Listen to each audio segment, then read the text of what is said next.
नमस्कार दोस्तों, आप सभी का स्वागत है हिंदी ज्ञान भंडार में।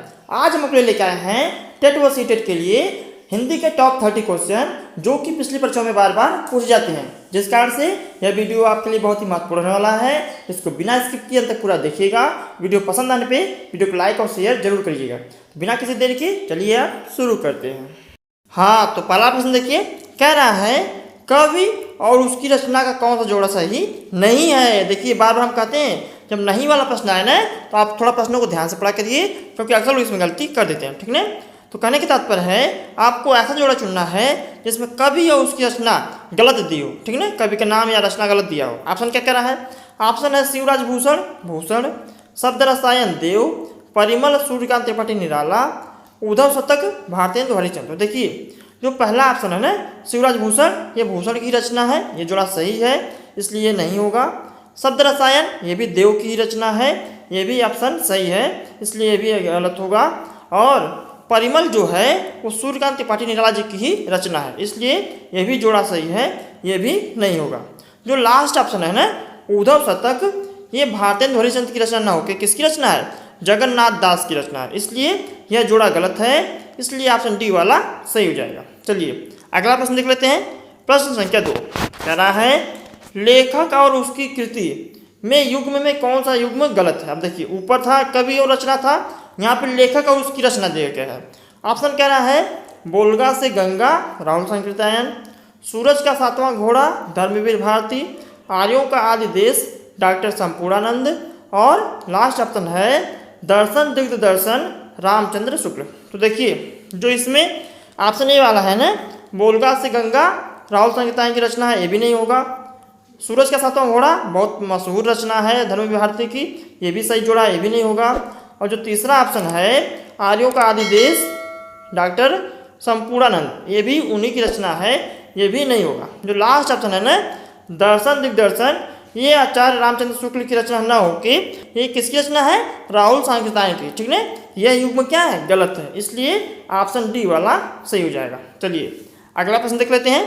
प्रश्न संख्या 3 कह रहा है विराम चिन्ह की दृष्टि से कौन सा वाक्य अशुद्ध है। ठीक है, ऑप्शन है वह ईमानदार परिश्रमी कर्मठ और मृदुभाषी है, उसके पास धन वैभव नौकर चाकर आदि सभी कुछ था, हाँ मेरा यही विचार है, आप हमारे घर आना चाहते हैं तो आइए, ठहरना चाहते हैं तो ठहरिए। देखिए, जो इसमें अशुद्ध वाक्य है ना वो भी किसकी दृष्टि से? विराम चिन्ह की दृष्टि से, तो यह ऑप्शन सी वाला है। ठीक है, ऑप्शन सी। लेकिन यहाँ पे त्रुटि क्या है? यहाँ पे जो विराम चिन्ह है एक होता है अल्प विराम, जो कामा होता है ना वो नहीं है। यहाँ पे जो दिया है हाँ मेरा विचार यही है, तो हाँ के बाद यहाँ पे अल्प विराम लेना चाहिए था, थोड़ा रुक के फिर हाँ मेरा यही विचार है, यही अल्प विराम वाली त्रुटि है। ठीक है, और बाकी जो तीनों ऑप्शन दिए गए हैं वो सारे शुद्ध वाक्य हैं। ठीक है, चलिए अगला प्रश्न देख लेते हैं। प्रश्न संख्या 4 देखिए, कह रहा है अर्वाचीन शब्द का विलोम होगा। ऑप्शन है प्राचीन, अद्यतन, अधुनातन या सनातन। तो देखिए, जो अर्वाचीन शब्द है ना इसका विलोम होता है प्राचीन। क्या होता है? प्राचीन। मतलब कि प्राचीन मतलब होता है पुराना और अर्वाचीन मतलब होता है नया, इसलिए ऑप्शन ए वाला सही हो जाएगा। चलिए अगला प्रश्न देख लेते हैं। प्रश्न संख्या 5 देखिए, यदि आपको प्रैक्टिस सेट अच्छा लग रहा हो ना, आप प्रैक्टिस सेट को भी लाइक कर दीजिए। यदि आपने अभी तक हमारे चैनल को सब्सक्राइब नहीं किया है तो ऐसे यूजफुल वीडियो पाने के लिए हमारे चैनल को सब्सक्राइब करके बेल का आइकन भी प्रेस कर दीजिए। तो देखिए, प्रश्न संख्या 5 क्या कह रहा है? क्या निम्न में से कौन सा युग्म गलत है? ऑप्शन है लुटिया डूबना, सारा काम चौपट होना, सब्ज बाग दिखलाना, हरा भरा करना, मुट्ठी गर्म करना, रिश्वत देना, माई का लाल, साहसी व्यक्ति। तो देखिए, लुटिया डुबाना का अर्थ होता है सारा काम चौपट होना। लोग कहते हैं अरे तो मैंने लुटिया डुबा दिया, मतलब मेरा सारा काम चौपट कर दिया, ये युग्म सही है, इसलिए ये वाला ऑप्शन नहीं होगा। सब्ज बाग दिखलाना मतलब हरा भरा करना, ये वाला ऑप्शन क्या है? गलत है। सब्ज बाग दिखलाना जो होता है ना उसका अर्थ होता है कि झूठी उम्मीद देना, झूठा आस देना ना, इसलिए यह युग्म गलत है, ऑप्शन बी वाला सही हो जाएगा। और जो मुट्ठी गर्म करना मतलब रिश्वत देना, ये भी सही है, युग्म है। और माई का लाल साहसी व्यक्ति, ये भी युग्म सही है। नहीं लोग कहते हैं है कोई माई का लाल जो आए हमारा सामना करे, माई का लाल मतलब क्या होता है? साहसी व्यक्ति, कोई साहसी व्यक्ति है जो हमारा सामना करे। ठीक ना, ये भी युग्म सही है। चलिए अगला प्रश्न देख लेते हैं। प्रश्न संख्या 6 कह रहा है मेरी भव बाधा हरो राधा नागर सोए जातन की झाई पर है श्याम हरिदूत होए। उपर्युक्त दोहे में कौन सा अलंकार है?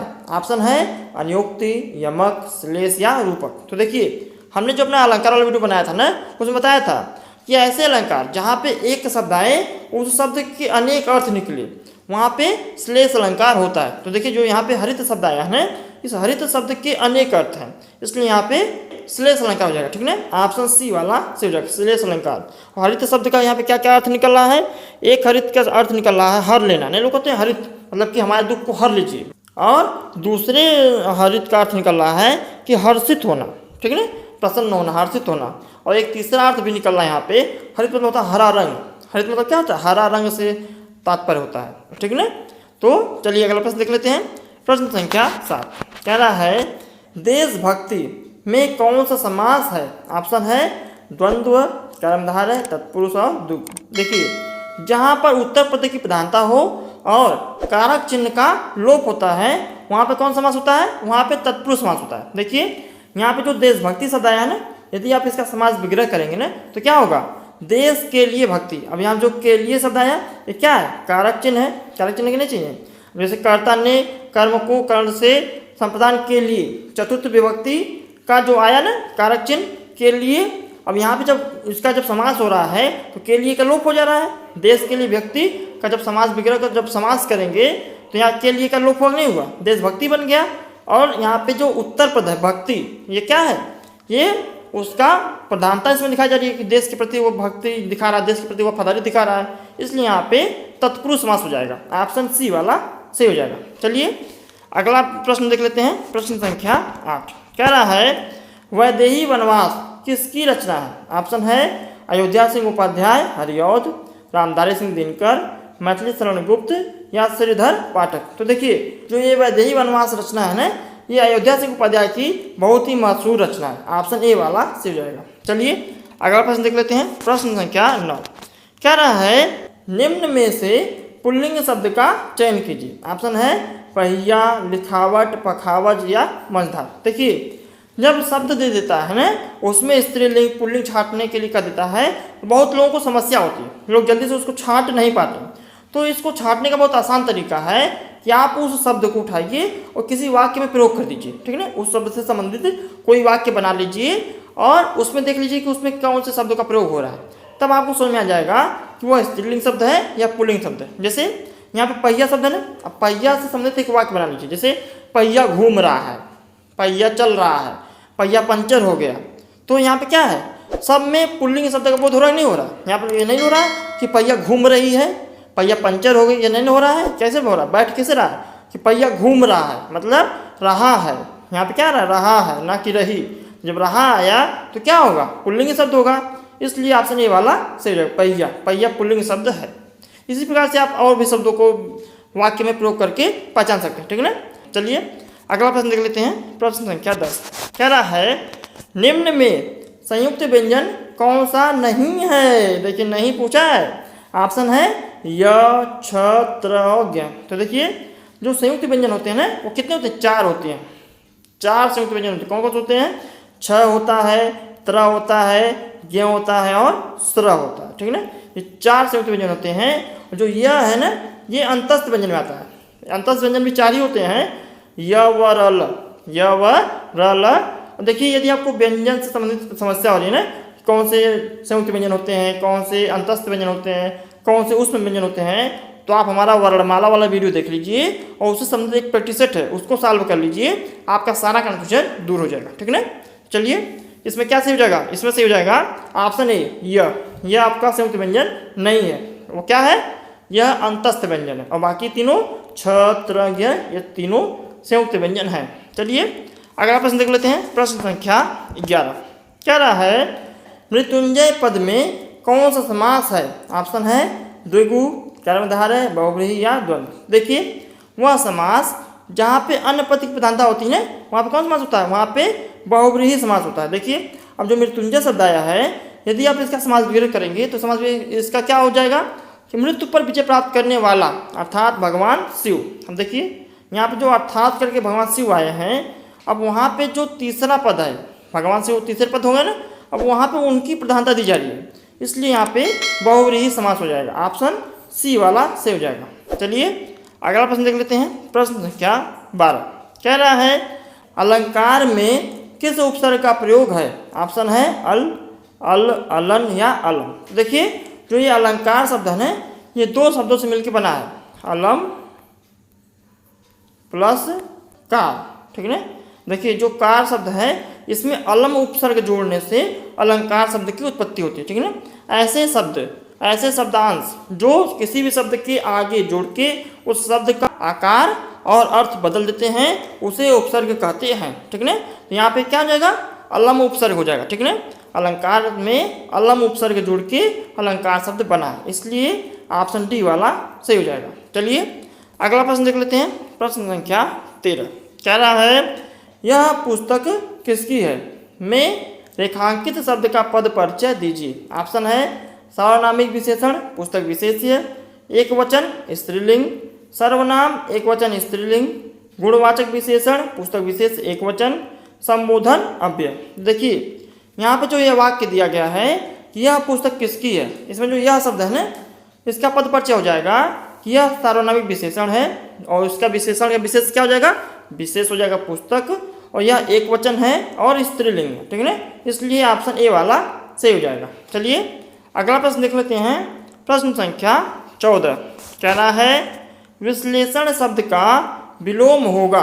ऑप्शन है विवेचन, संश्लेषण, व्याख्या या विभाजित। तो देखिए जो विश्लेषण शब्द है ना, इसका विलोम होता है संश्लेषण, विश्लेषण का विलोम संश्लेषण, इसलिए ऑप्शन बी वाला सही हो जाएगा। देखिए कुछ विलोम शब्द ऐसे हैं ना जिसको आप एकदम रट जाइए, एकदम दिमाग में आपके एकदम बैठ जाना चाहिए, जैसे विश्लेषण संश्लेषण हो गया, ऋजु का वक्र हो गया, ठीक है ना, अर्वाचीन का प्राचीन हो गया। ये सारे कुछ ऐसे शब्द हैं जिसको एकदम दिमाग में एकदम बैठा लीजिए, प्रश्न देखें तुरंत सही का ऑप्शन टिक कर दीजिए।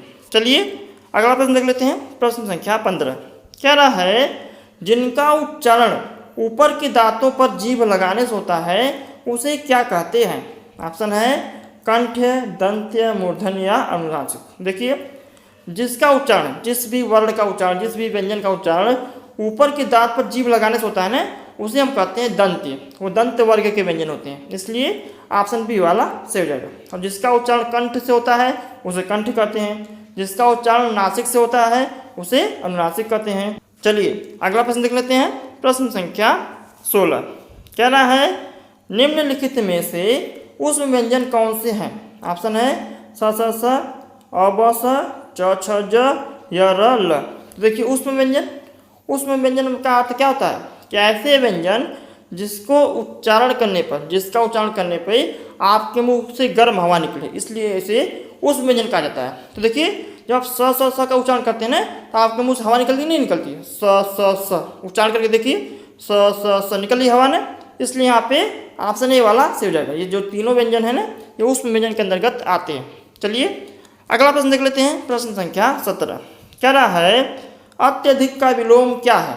ऑप्शन है अत्यल्प, अत्यधिक, अनधिगत, अनधीन। देखिए अत्यधिक मतलब होता है बहुत ज़्यादा, तो विलोम पूछा है उल्टा पूछा है, तो अत्यधिक मतलब होता है बहुत ज़्यादा, तो बहुत कम जो होगा वैसे हो जाएगा। तो जो अत्यल्प होता है ना इसका अर्थ होता है बहुत कम, अत्यल्प, अल्प मतलब क्या होता है कम, छोटा, तो ऑप्शन ए वाला सही हो जाएगा, अत्यधिक का विलोम अत्यल्प। चलिए अगला प्रश्न देख लेते हैं। प्रश्न संख्या 18 कह रहा है ऋत का विलोम क्या है? ऑप्शन है अनृत, वक्र, विकीर्ण या अनैक। तो देखिए ऋत शब्द है ना, ऋत का विलोम होता है अनृत, इसलिए ऑप्शन ए वाला सही हो जाएगा। चलिए अगला प्रश्न देख लेते हैं। प्रश्न संख्या 19 कह रहा है संकल्प शब्द में उपसर्ग बताइए, मतलब आपको संकल्प शब्द में कौन सा उपसर्ग लगा है यह पहचानना है। ऑप्शन है सम, सक, सन या संक। तो देखिए जो संकल्प शब्द है ना, संकल्प में सम उपसर्ग लगा हुआ है, सम, इसलिए ऑप्शन ए वाला सही हो जाएगा। चलिए अगला प्रश्न देख लेते हैं। प्रश्न संख्या 20 क्या कह रहा है? कह रहा है मुझसे खड़ा भी हुआ नहीं जाता, इस वाक्य का वाच्य होगा। ऑप्शन है भाववाच्य, कर्मवाच्य, कर्तृवाच्य या अन्य।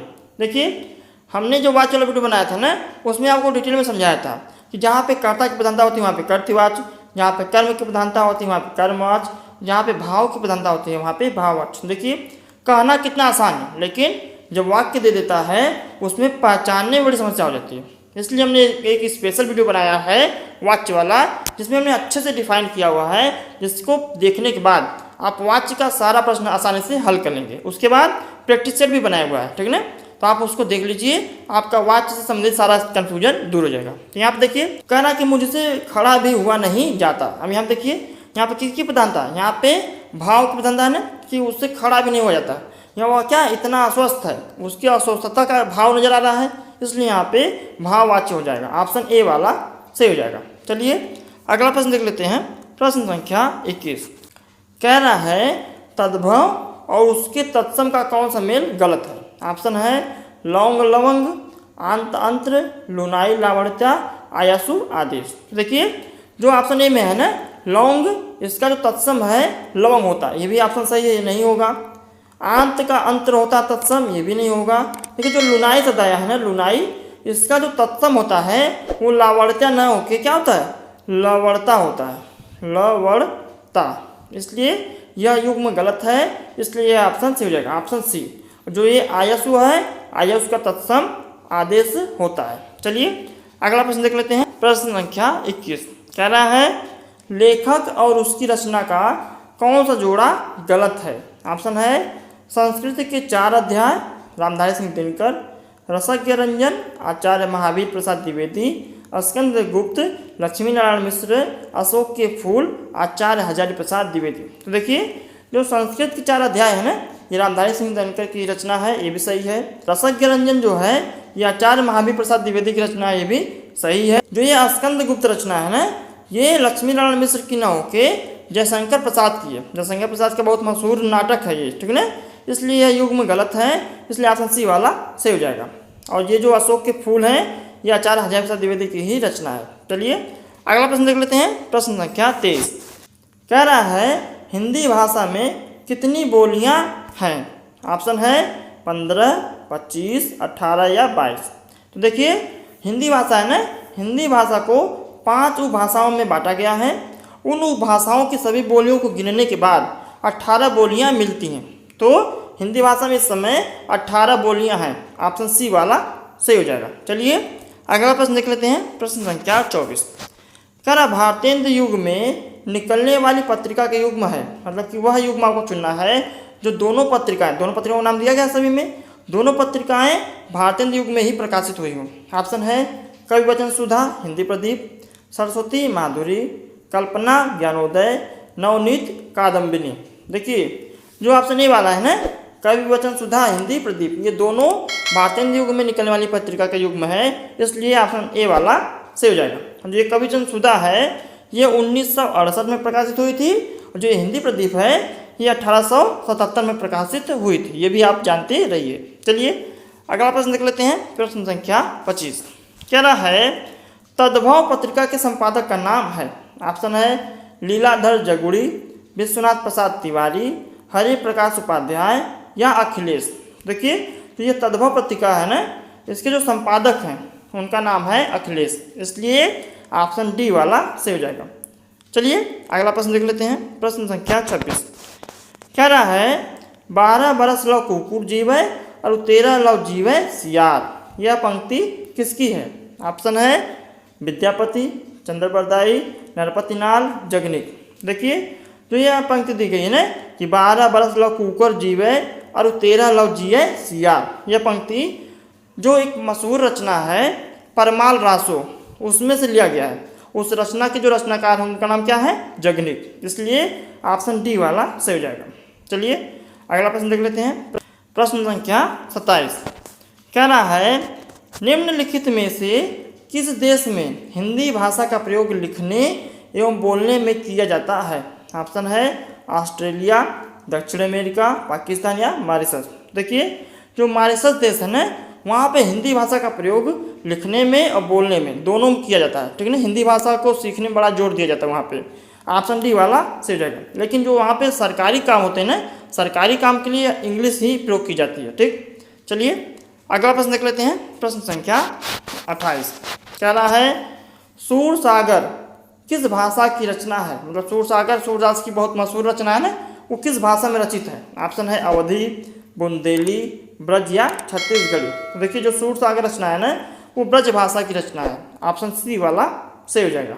चलिए अगला प्रश्न देख लेते हैं। प्रश्न संख्या 29, कह रहा है वीरों का कैसा हो बसंत, कविता किसने लिखी है। ऑप्शन है सुमित्रा कुमारी चौहान, सुभद्रा कुमारी चौहान, माखनलाल चतुर्वेदी, रामधारी सिंह दिनकर। तो देखिए जो ये वीरों का कैसा हो बसंत है ये मशहूर कविता है सुभद्रा कुमारी चौहान की, जो वीर रस पर आधारित है, इसलिए ऑप्शन बी वाला सही हो जाएगा। चलिए अगला प्रश्न देख लेते हैं। प्रश्न संख्या 30 जो कि हमारा अंतिम प्रश्न है, उसके बाद आपको अपना प्रश्न मिलेगा। कह रहा है निम्नलिखित में से कौन सा, देखिए यहाँ पर मिस्टेक हो गया है, रास नहीं रहेगा, यहाँ क्या रहेगा, रासो रहेगा। कौन सा रासो आला खंड के नाम से प्रसिद्ध है। ऑप्शन है पृथ्वीराज रासो, खुमार रासो, परमाल रासो या विशलदेव रासो। देखिए जो परमाल रासो है ना ये आला खंड के नाम से प्रसिद्ध है, इसलिए ऑप्शन सी वाला सही हो जाएगा। और इसके रचनाकार कौन है, जगनीक है। देखिए हमने कुछ दिन पहले अभी आदिकाल की सभी प्रमुख रचनाएं जो थी उस पर एक वीडियो बनाया था, जिसमें हमने ये भी बताया था कि परमाल रासो को आला खंड भी कहा जाता है। हमने कहा था भी उसमें कि ऐसे प्रश्न परीक्षा में पूछ रहे हैं, इसलिए आप इसको ध्यान से देख लीजिए। उस पर हमने स्टार भी लगाया हुआ था, ठीक है ना। यदि आपने वो वाला वीडियो नहीं देखा है तो जाके देख लीजिए, उसमें सारी महत्वपूर्ण रचना और उनके रचनाकार का नाम दिया हुआ है। चलिए एक प्रश्न है आपके लिए जिसका उत्तर आपको कमेंट करके देना है। आपका प्रश्न क्या है, आपका प्रश्न है कौन सा शब्द भिन्न अर्थ और प्रकृति का है। ऑप्शन है चिरंतन, शाश्वत, सनातन या अधुनातन। जिसका उत्तर सही होगा उसके कमेंट को पिन कर देंगे, सभी लोग देख सकते हैं। तो आई होप आपको वीडियो पसंद आया होगा। यदि वीडियो पसंद आया तो वीडियो को लाइक कर दें और अपने फ्रेंडों से शेयर भी कर दें। क्यों, क्योंकि ज्ञान बांटने से ज्ञान बढ़ता है। और हाँ, यदि आपको इसकी पीडीएफ चाहिए ना, पीडीएफ पाने के लिए आप हमारे टेलीग्राम चैनल हिंदी ज्ञान भंडार को ज्वाइन कर सकते हैं, जो कि बिल्कुल निःशुल्क है।